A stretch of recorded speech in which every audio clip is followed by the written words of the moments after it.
Gusto mo rin bang kumita ng passive income dito sa Forex araw-araw kahit hindi ka nakatutok sa iyong chart o kaya busy ka mag-alaga sa mga anak mo, habang busy ka sa iyong day job, o kaya naman habang natutulog ka or nagbabakasyon ka? Kung oo ang sagot mo, tapusin mo po ang video na to dahil magandang opportunity po ito para sa iyo. Ang i-share ko po sa video na to is base sa aking mismong personal na experience. So, hello mga kapips! Magandang araw po sa inyo lahat. Ako nga pala si Janice. At ito ang aking Forex Corner.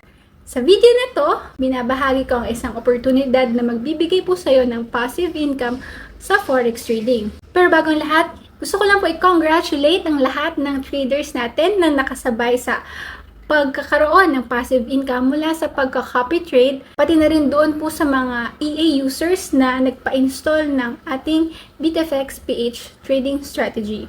Doon sa social trading account namin sa Light Finance, kami ni Gino ay nagbuo ng pullback trading strategy. At sa tulong ni Lord, ngayon po ay naka 1 year and 3 months na po tayo as of today. So, ibig sabihin po, marami na tayong pinagdaan ng drawdowns, yun, literal na ups and downs sa ating trading journey. Yung strategy po na ito is para sa mga low risk at conservative traders. Yung mga hindi po nagmamadali na magka-ROI, tsaka kontento na sa maliit na profit. Ang target profit lang po kasi namin dito is 2 to 8%. Masaya na kami doon. Pero alam natin guys ha, past performance is no guarantee of future results. Kaya dito, inuuna namin po yung risk management. Kaya pinapaalala ko sa inyo bago ako mag-proceed sa aking mga next topic kung paano po tayo pwedeng kumita ng passive income dito sa Forex. Okay? So, bago ka mag-decide na mag-trade, dapat ang i-risk mo lang ay ang halagang pera na kaya mong mawala. Isipin mo guys, kung ikaw ay magtatayo ng negosyo, di ba kailangan mo ng puhunan para sa products mo, para sa rental, sa pag-employ ng iyong employees. So, napakarami mong kailangang intindihin para mag-operate ang iyong business. Sa traditional na negosyo, ang minimum wage po ay nasa 10 to 15,000 pesos a month. Tapos, hindi ka pa sigurado, di ba, kung yung maganda talaga yung performance nung i-hire mo. So, ano dapat mong tignan, di ba, yung kanilang resume. Doon ka lang babase. Pero, di ba, no guarantee na maganda ang kanilang performance. Walang guarantee na magpo-produce sila ng sales. Pero, as a business owner, magte-take ka ng risk na i-hire sila. Sa lahat ng mga success ng mga business owners ngayon, nag-take po talaga sila ng risk. Nagtiwala sila sa kanilang mga tauhan. Kasi hindi naman po lahat kayang gawin ng boss, di ba? Hindi mo kayang gawin yan lahat. Kailangan may diversification ng trabaho.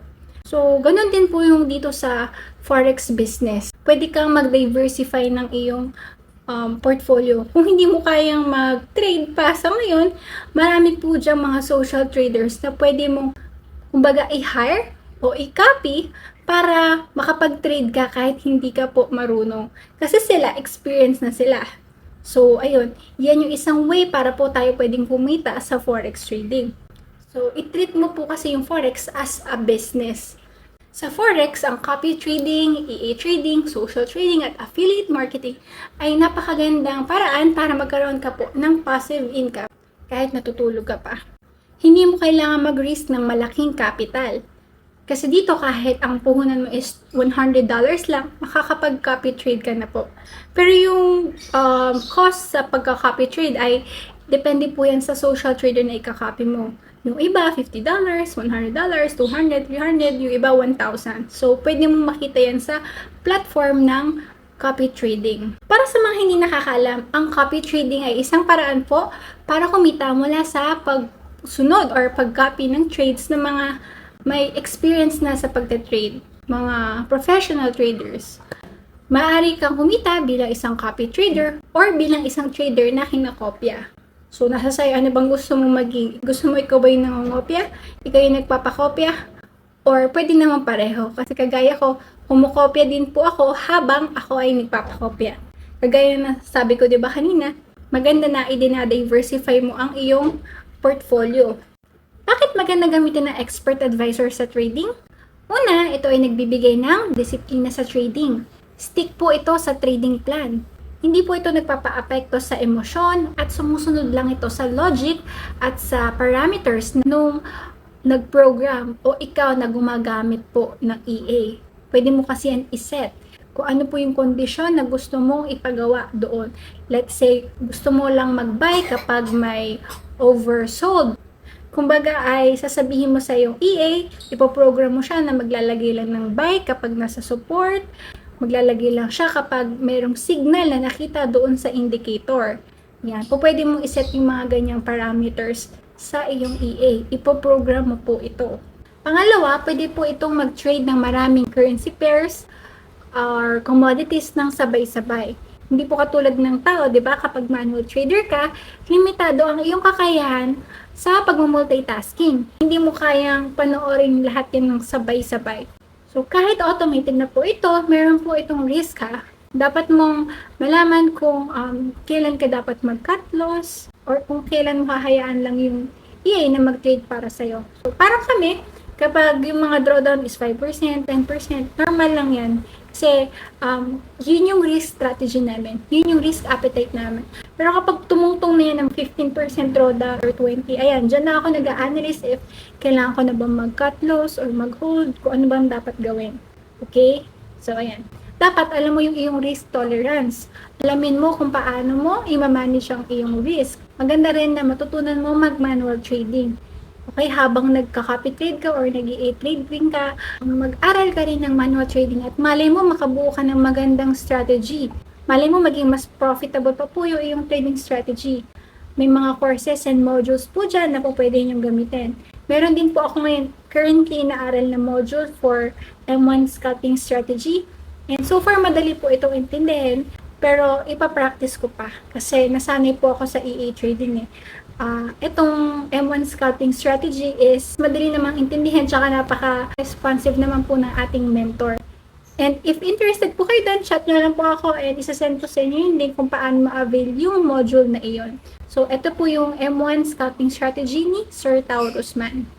And guys, kapag expert ka na dun sa pagte-trade manually, sabihan mo ako para ikaw naman yung kokopyahin ko, ha? Para makikisabay ako sa iyong success. Anyway, mga pips, yun lang gusto kong sabihin at i-share sa vlog na to, na naniniwala po ako na yung copy trading at EA trading ay maganda po talaga itong stepping stone para magkaroon ka ng experience sa pagte-trade. Dito rin po kasi ako nagsimula. So, wala akong idea sa Forex. Meron akong in-avail na free EA before. At mula doon, natuto kami mag-trade, na-experience namin paano ito gumagana. And ayan na nga, nakabuo kami ng sariling strategy at si Gino po, yung aking husband, ang nag-automate nito.